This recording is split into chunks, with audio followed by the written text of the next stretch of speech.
Today, we're talking to Robbie Morrison, CEO at Velosio, about his journey from CTO to CEO. You're listening to Joel Beasley, Modern CTO. So when the opportunity came up to have a conversation with you about your transition from CTO to CEO, I thought that would make a really good conversation because I see it happening in the marketplace, and I was hoping you could just tell me a little bit about it. Yeah, sure. So we should say that I started my career as an entrepreneur. I was a technology entrepreneur for many years, and then sold some businesses and joined another organization as a director, and was promoted into the CTO role, which I held for better part of 12 years in the CTO space before moving into a COO role and becoming the CEO. And as a CTO, I'd say that's where my passion lies in technology, how you make technology a business impact. So I spent a lot of time there, loved it, but transitioning back to being the head decision maker, I guess is the right way to say it, as the CEO was a pretty natural transition for me, since I had done it while at smaller scales. I had done it in my own organizations before. What did you learn from being a CTO that helped you be a good CEO? That just because technology's cool, it doesn't mean it'll make you money. You need to, as a CTO, be able to bridge the gap between technology and business outcomes. And if you don't bridge the gap between technology and business outcomes, then you probably shouldn't be investing in that technology. As a CEO, the job's all about return on the investment, especially when you're private equity owned as we are. It's about returning the equity back to the company, returning your equity holders a profit. And I think the CTO job, was a great reminder of how important that is, and how everything that we do it needs to return an investment to the key stakeholders of the business. What was happening in your life when you were thinking, you know what, I am ready to make this move? Man, there's a lot of things. So I took the move while we were transitioning from our previous private equity owners to our new private equity owners. Of course, there's never a time when you're ready to take on more work, that the CEO job is a little harder than the CTO job. There's a lot more, mouths to feed and families to take care of, when you've got the whole company over just a portion of the company. Or, even in the COO role where I still had most of the company. There was, on the personal side, just a lot of conversations with my wife about what that would mean from my engagement with at home, and the fact that I would have even more time away. So we had a lot of conversations and along those lines. But really, I'd say from the business side, it was about how do I take this organization, which is a technology organization. Velosio helps others see the value in the technology that they're investing in. And how do I help our company to see the maximum returns that we can see for our shareholders, and for our clients too, see the maximum returns for them. I think it was a very natural transition for me, but it was a thoughtful transition. What was the previous company? You said it was called Solgenix or something? So I started my business many, many years ago, and I sold my ERP company to an organization called Solugenics, and I ran the ERP division at Solugenics for a while, and then got the opportunity to be promoted to the CTO for all of Solugenics. And then Solugenics and we decided to split back out the ERP division. And we sold that to a company called SBS Group. SBS Group, and I stayed the CTO at SBS Group. Actually was called the chief strategy officer or something for a while, became CTO pretty quickly. That company, SBS Group, joined with a organization called Socius and formed Velosio. Velosio was a merger of two organizations that were both powerhouses in our industry, our Dynamics implementation, ERP industries, and formed a large organization that became an even bigger powerhouse. Let's talk about culture, right? Yeah. So a lot of CTOs are out there and they're running the culture within their teams. Does it change at all? If so, how, going from CTO to CEO? Do you think about culture differently now? I think about culture all the time, and I think I always have. So as a CTO, I think that I was very focused on having a culture that was both innovative, but also was a fun place to work and a place that empowered the teammates to try and be innovative and to take risks, but to take measured risks that would be beneficial to the organization. As the CEO, I think that just gets amplified. To me, especially in a professional services organization, but really in almost any organization, your primary asset is your employees, and the employees that make up a great company are very rare, and you have to protect them. And the best way to do that is to have a culture that people want to be part of and people want to associate with. So as a CEO, I guess it's just become more a percent of my job than it was as the CTO and the COO. It's something that I spend a lot of brain cycles on. And I'd say the difference is that as a CTO, you're primarily working with business experts and technology experts, the intersection between business and technology.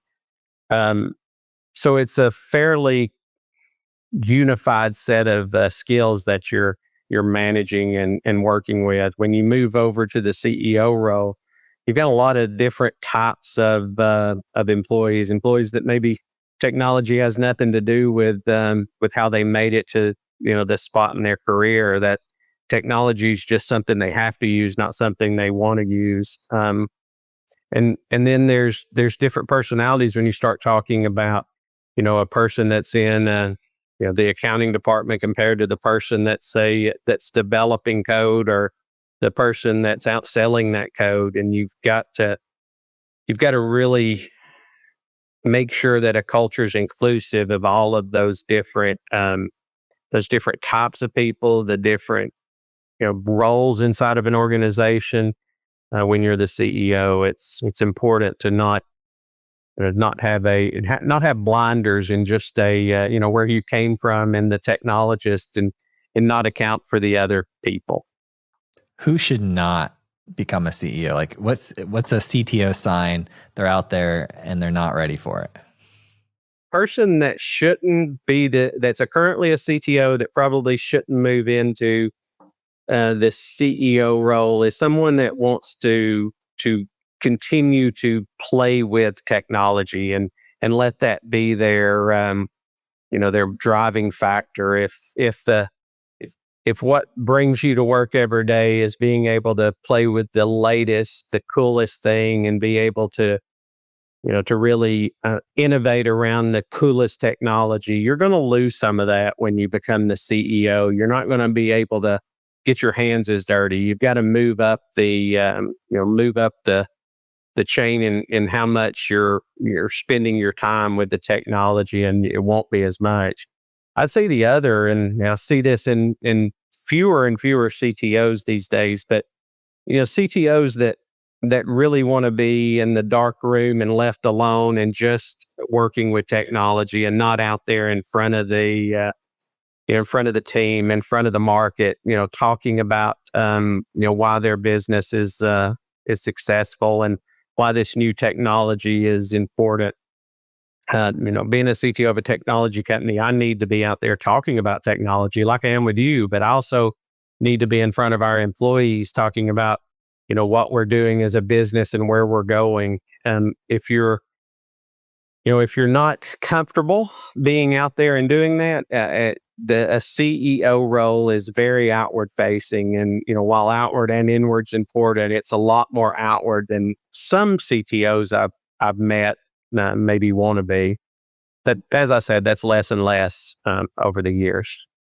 Well, I got to be honest. I was hoping for something more divisive. I was hoping you'd say something like, "If you own an Android, that's how you know." That's it. That's what I meant to say. If you own an Android, you shouldn't be or maybe I should say it the other way. If you own an Apple and you're not out there playing, no. Oh no, there's technical difficulties now on the podcast. No, I have an Apple, so I'm okay. I want to talk a little bit more about Velosio, because we learned a little bit about you, your background, CTO to CEO, your story. But what does Velosio do specifically? And try to give me not a super, you can give me the super high level view to start, but really explain it to me. So I'll start with a high level view that we enable technology to impact our clients' businesses. But what does that mean? Primarily, our heritage has been an ERP implementer. Some of our businesses came from implementing Great Plains. Some of our businesses came from implementing Solomon. I came from implementing a product that was called Exapta. All of those have been collapsed into what's called now Dynamics 365. So we do Dynamics 365 primarily. We also do NetSuite. It's part of our businesses, and we really revolve around Dynamics 365 and NetSuite traditionally. Over the last few years, I've moved us, back in the CTO role too, CTO and COO role. I moved us into what I like to consider a data first organization, where we really look at it from the underpinnings of what's valuable to our customers. Our customers use applications to collect data and to store that data in a database of some sort. And where the real value that we provide to the customers is letting them have actionable insights of that data that they've captured through their different operational measures, being able to make a decision quicker than their competitors that then allows them to corner a market or to be able to go into a market that maybe they wouldn't have went into if they hadn't been able to see the data and the insights of the data that they had. That's pretty interesting. So it's part software, part strategy? Yeah, I would say that Velosio traditionally has been about the software implementation, but software implementations are only as about, have, in my opinion, and it's hard to say this because that's where I came from, but have limited value. Where it's really valuable is when you have a business partner that can help you realize the value in your organizational data, the ability to understand, how you compete in the market, how you, now a lot of things are about getting products. The tariffs are a real part of what's going on in the global economy right now. How do you get products, and how do you, then turn those products around as quickly as possible so that your lead time and hold times are minimized and you maximize your profits? That's using data to drive business outcomes and helping through a business consulting approach. So I'd say that Velosio is that, is able to provide that business consulting along with the software and data that we help to implement and capture. And we really do that specifically. If I was giving you an elevator pitch, I would say that we bring the capabilities of the Fortune 500 to the mid-market space. We are able to bring applications that traditionally have been too expensive, too costly for a mid-market company, to a price point and deliver in a mechanism that allows those mid-market organizations to see value in a quick ROI, or a quick time to value, as we like to say, when helping our customers implement and use these applications. And that's been a journey, because if you think traditionally about on-prem software, which is where all of us that have been in this a while grew up, you had to have large, servers and data farms to be able to do what you can now do at a very small cost in the public cloud.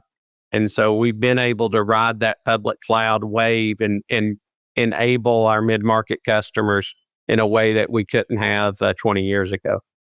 Microsoft's been investing a lot into AI. They run Dynamics, right, which is something that's very ingrained in your business. Have you seen any interesting advancements in that technology? Daily. I think, I'm sure you talk to a lot of CTOs, and AI is the hot topic now. I mean, I got Business News on my TV on the wall behind me or beside me, and it's always about AI. Just before we started this, the president and the CEO of NVIDIA were talking about a new opening of trade with another country in the UAE or with the UAE. Everything's about AI now because that's what's driving so much innovation. You asked specifically, have I seen something cool?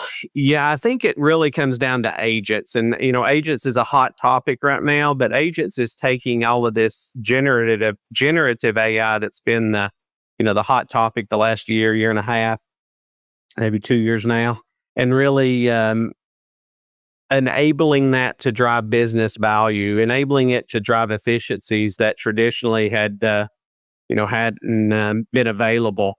And when you think about an agent, it's basically a software that acts like an employee. It's a software that, goes beyond just a workflow and goes beyond and goes to a decision-making capability. I think the thing that's really the journey that we're on right now is how does the UIX of an application transform from menus and needing to know where to go and click on an application button to be able to do something with your application, or needing to know how to format a report, like somebody wants it, to being able to just interface with an agent.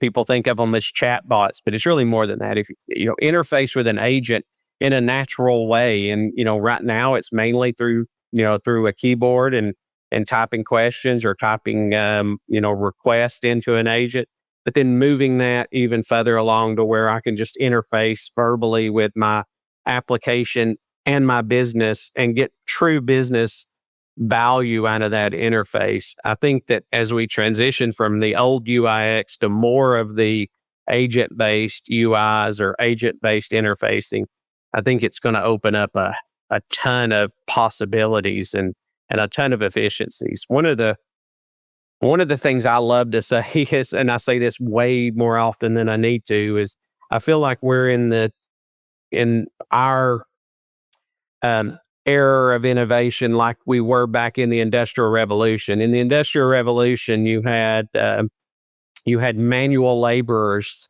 doing manual labor that was backbreaking and hard, and you could only drive so much GDP from an economy based on the labor that was in that economy.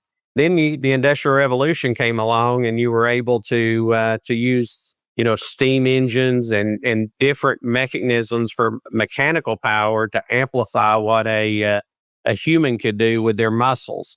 Now we're in that information era, that informational industrial revolution with AI, and it's enabling us as information workers or knowledge workers to be able to do a lot more than our brains could do by themselves, just like a lot more than the muscles of the manual laborers could do pre-industrial revolution. And I think that journey is going to do the same thing to the gross domestic products of many countries.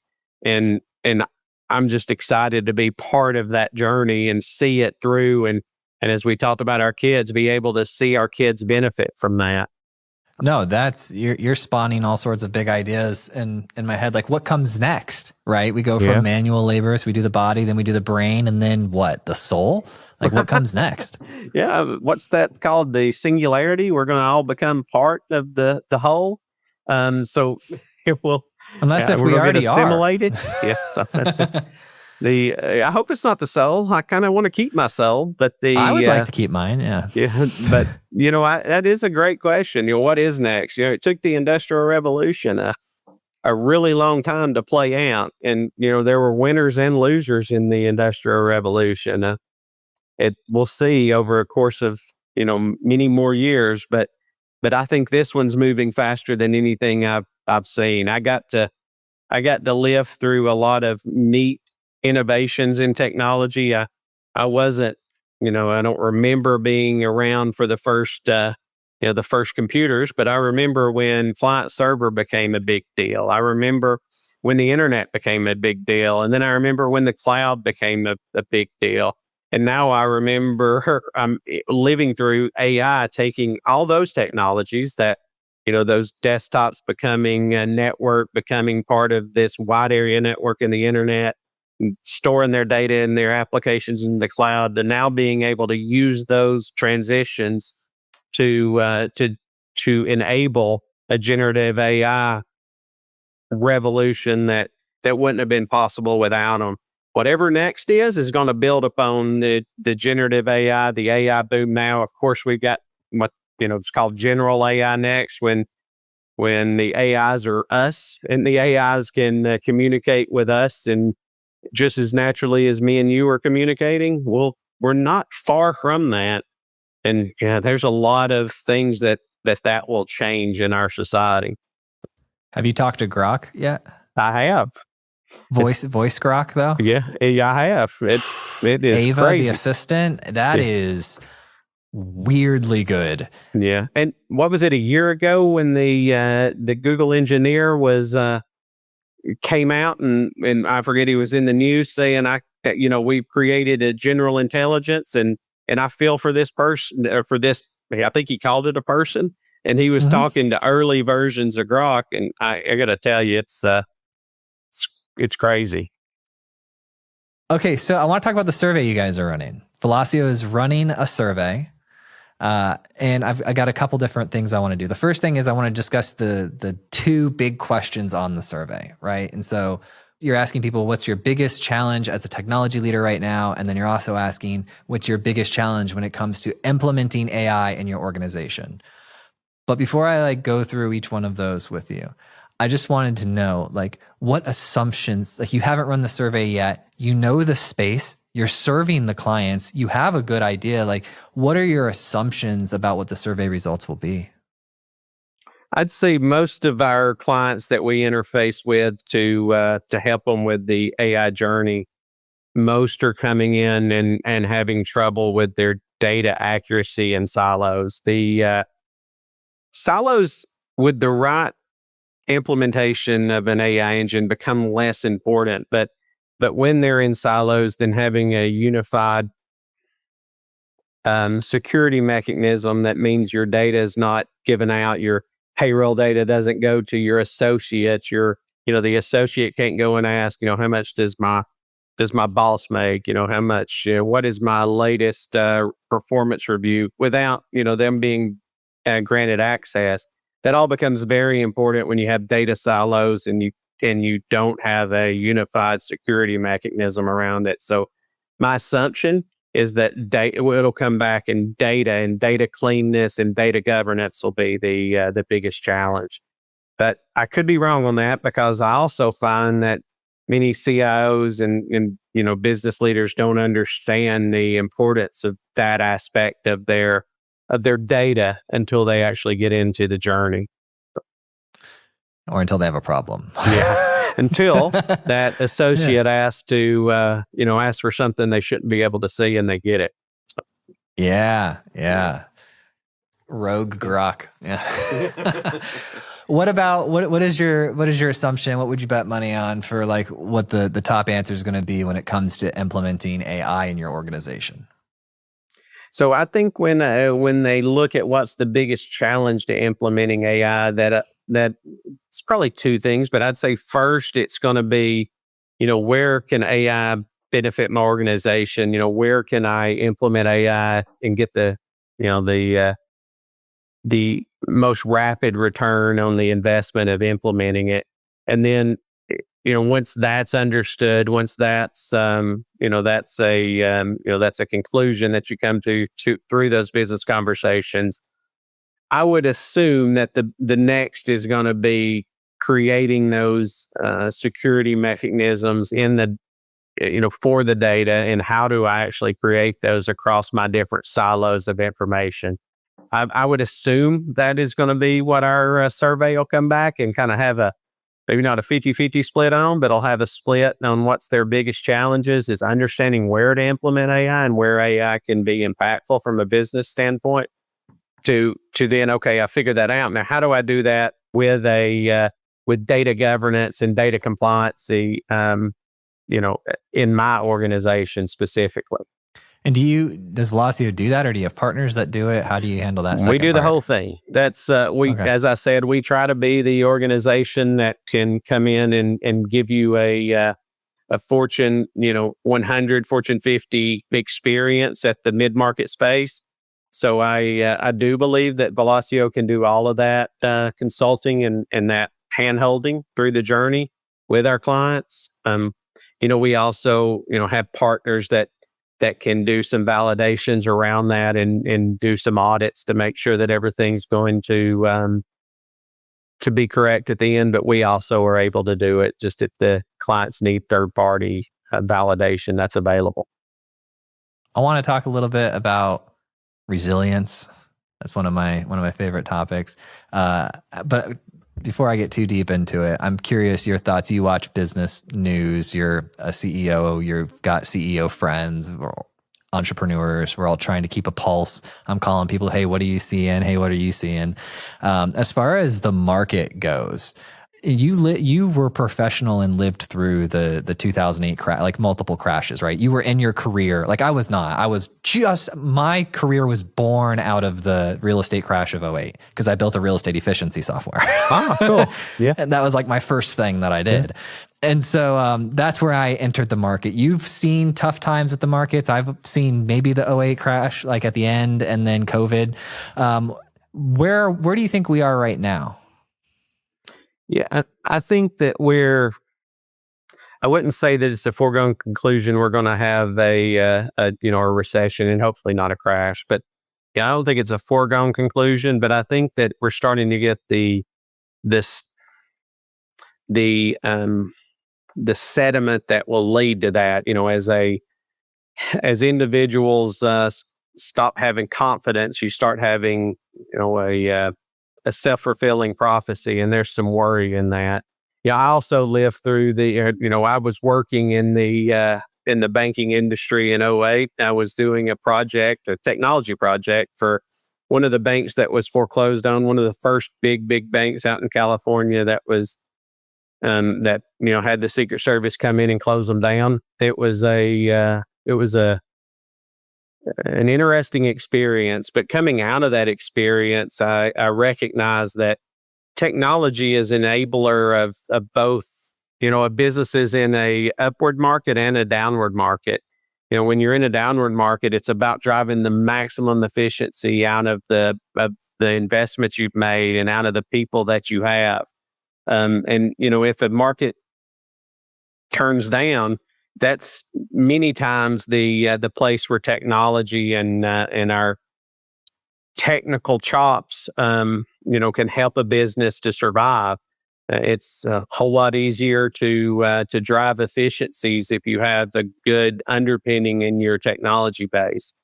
And then if you're on an upward momentum and you're and you're growing like gangbusters, sometimes that's not the easiest time to implement new software or to get advantages from the software. You're just trying to get your orders out the door or get your stuff done. So it's technology I see is an enabler no matter what the macro economy is doing. Of course, it matters what the micro business economy is doing, but not what the macro is doing.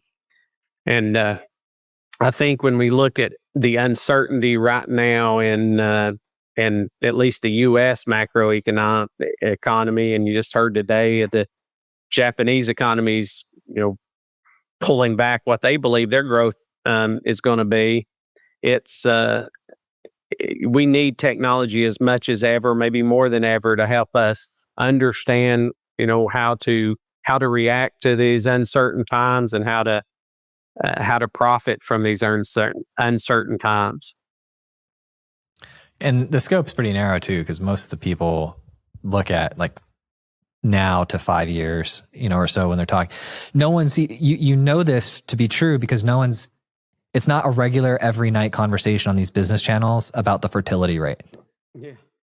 It's like, if you look at it, if you start playing this game on a 50 to 100 year scale, you're like, oh my goodness, we have way bigger problems. Oh, way bigger problems. Yeah, because what do you think that's going to do to asset prices? There's just going to be, it's going to be ridiculous. Talk about fertility rates and talk about birth rates in some of the world's most established economies. I could go into that rabbit hole for a long time. I was in Denmark, 12 years ago, and there was an advertisement on TV, and it kept advertising to do it for Denmark. And they just wanted to, you needed to be creating babies for the health of of Denmark. That's so true. If we want to talk about a 10-year span or maybe a 30-year span, we got a lot bigger problems. Yeah. Oh yeah. I mean, look, my parents, they all had 7, 8 siblings. Yeah. All of their siblings had 3 or 4 kids. Mm-hmm. Most of their kids had no kids or 1 kid. I am the exception with 3. Like people are like, that's a lot of kids. I was like, not really. Talk to my buddy Michael. He's got 6. Yeah. And the replacement is what, 2.4, 2.3, 2.4 kids. So if a husband and wife don't have 2 something, you're not replacing the populace. And if you don't have the populace being replaced, where do we go from there?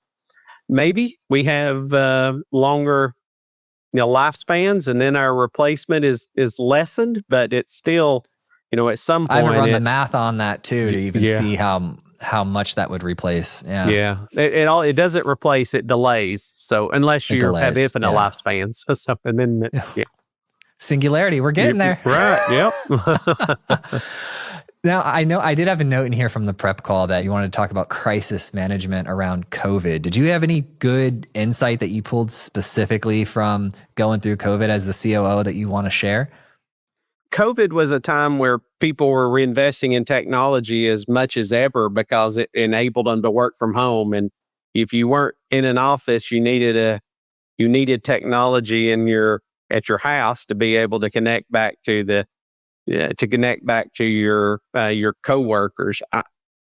I think that's just another example of how technology enables efficiencies and enables workers through no matter what's happening in the economy. I think it's a great litmus test to how bad it can get. When everything stops in COVID, it's there was plenty of industries, use the restaurant industry, that in the early days you didn't think were going to survive, but they transitioned to the takeout orders and to be able to the home delivery. And I don't know about you where you live in Nashville exactly, but I see all over the place where plenty of those restaurants that used to have seats for people to come in and sit have transitioned and stayed transitioned to delivery because they found it more profitable and more efficient for them. You don't have all the wait staff. You don't have all the additional overhead that you need if you just are delivering. So COVID was another example of how transitioning and using technology can enable a business to thrive no matter what's going on around them. Yeah, one of my favorite transition stories from that era is Chuck E. Cheese. So, right, because they were like shut down. They are the germiest place you can go right now. Anyway, they created a pizza chain. Yep. Do you know about this? Yes. That was unbelievable. Yeah. And not that great, but it was a great business move. Yeah. And if you looked at Chuck E. Cheese there for a while, it was I don't know, day to day, if they were going to be able to survive. They were trying to get loans based off their points and, all these other things. And it was not, but they made it through some innovation. And that, the mouse was looking pretty scared. Yeah. Yeah. That's true. I think that's for your listeners as CTOs, being able to innovate around technology to drive business outcomes. That's the primary job of the CTO. Being able to, in my opinion, being able to look at technology and see how it can impact the business. And that's a good CTO does that in their sleep. And, not ever idea is going to be correct, but being able to fail fast and iterate is key. And I think COVID showed that as much as anything. Absolutely. I want to talk about having uncomfortable conversations. That's something you have to do regularly as a CEO, more so than a CTO, I'm sure, just because of the variety of them and all of that. Do you have any tips for handling tough conversations? Yeah, I wish there was a silver bullet to that one. I would say that tough conversations are not fun for anybody, the person giving them or the person receiving them. But the biggest thing I talk to my team about is if there's a uncomfortable conversation needed, just be authentic and honest and try to be a human when having them and have them as quickly as possible, because there's the old adage that good news doesn't improve with age. A hard conversation doesn't get easier if you wait. You should have it, as soon as the emotions calm down, but as soon as as you're able to.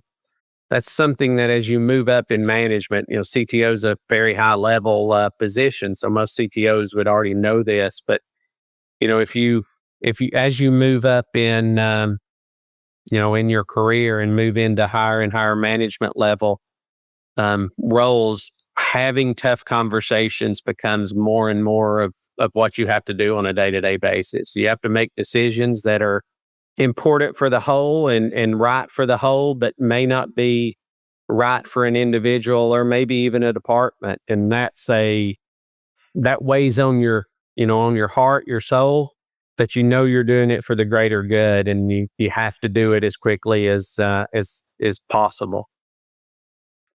To summarize, have them quickly. Is that what you're saying? To summarize, have them quickly and be a human when you're having them. That doesn't mean to soften the message overly. It doesn't mean to empathize is when it's not in your nature to empathize with the situation happening. But remember that the people on the other end are a human being too, and they deserve to be treated with respect when you're having a hard conversation. All right. People want to learn more about your company and the services. Where can they go? What should they do? Yeah, they can reach us at www.velosio. That's as on my shirt, VELOSIO.com. There we go, velosio.com. Robbie, we made a podcast. How do you feel? I feel great. Thank you for having me on today. The most frustrating thing for me, Josh, is when I call support and I can't understand them. Yeah, man, I hate that. That's why I like US Cloud. Not only is it better, faster support, but all the engineers are US-based engineers. And it's also a lot cheaper. 94% of US Cloud's clients report saving a third or more when switching from Microsoft Unified Support to US Cloud. So now you'll just have to figure out what to do with all that extra money. If it were me, I'm responsible, so I'd reallocate the money to improve my team. Josh, what would you do? I'd probably just buy more guitars. More guitars. Visit uscloud.com to book a call and figure out how much your team can save. Thank you so much for listening. And if you found this episode useful, please share it with a friend or a colleague who you think would get value from it. And if you have topics that you'd like to hear discussed on the podcast, either add me on LinkedIn or send me an email, joel@moderncto.io. Every time I get an email or LinkedIn message, it absolutely makes my day and inspires me to keep going.